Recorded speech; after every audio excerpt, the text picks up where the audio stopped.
Je suis venu dans mon jardin, ma sœur, mon épouse, j'ai cueilli ma myrrhe avec mes plantes aromatiques, mes rayons de miel, mon vin et mon lait. Mangez, ô amis, buvez abondamment. Cantique 5.1. Les soupirs que l'esprit forme dans l'âme sont aussitôt exaucés, car l'esprit lui-même intercède selon la volonté de Dieu. Romains 8.27. L'âme rachetée a exprimé le désir qu'il fasse usage de ce qu'il a implanté en elle. Aussi, la prompte réponse, me voici, je suis venu. Elle lui a dit que tout était à lui, et il accepte, répétant jusqu'à 9 fois, mon, ma ou mes. Il s'approprie les précieux fruits, et sans demander l'assentiment de l'âme qui fait remonter tout à lui, assentiment dont il est certain, il se tourne vers ceux qui ont faim et les invite à partager avec lui de ce fruit abondant, à manger de cette nourriture céleste que lui-même a préparée. Mangez, ô amis, buvez abondamment de ce festin d'amour. Et maintenant, il va montrer à l'âme rachetée la multitude qui est sur le point de tomber en défaillance. Il lui dira, donne-leur toi-même à manger. Que mon bien-aimé vienne dans ce jardin et qu'il mange de ses fruits délicieux. Cantique 4.16.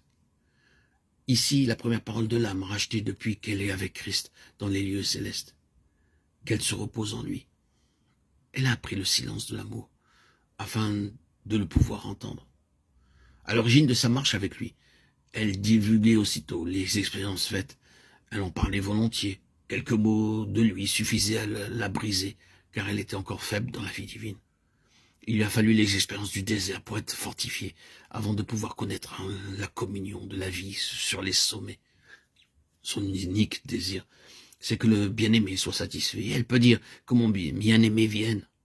Le jardin est à lui, les fruits précieux sont à lui, tout vient de lui, tout est pour lui. Sa prière est maintenant l'essence de toute prière, une prière incessante. Que ta volonté soit faite.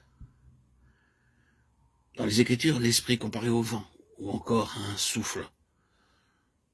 Lève-toi, Aquilon, vent du nord, et souffle, vent du midi, souffle sur mon jardin, afin que ses aromates distillent. Cantique des Cantiques 4.16. Déjà, l'âme est un temple du Saint-Esprit. C'est lui qui, à l'origine, lui a communiqué la vie d'en haut. Jean 3.8. C'est par son moyen que le cœur a été purifié. Acte 11.9. C'est lui qui en a pris possession pour que le Christ, le roi, y fasse son trône. C'est lui qui a rendu témoignage au Christ crucifié, ressuscité et glorifié. Jean 15.26.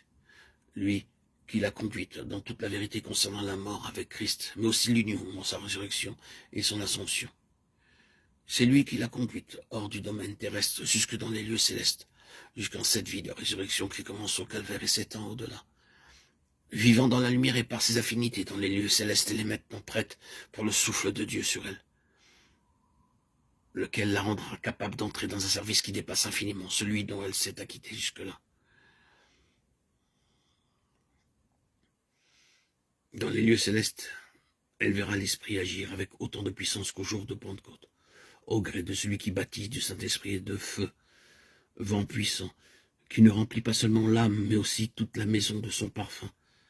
C'est lui qui fait distiller les aromates précieux en paroles de vie, selon que l'Esprit conduit.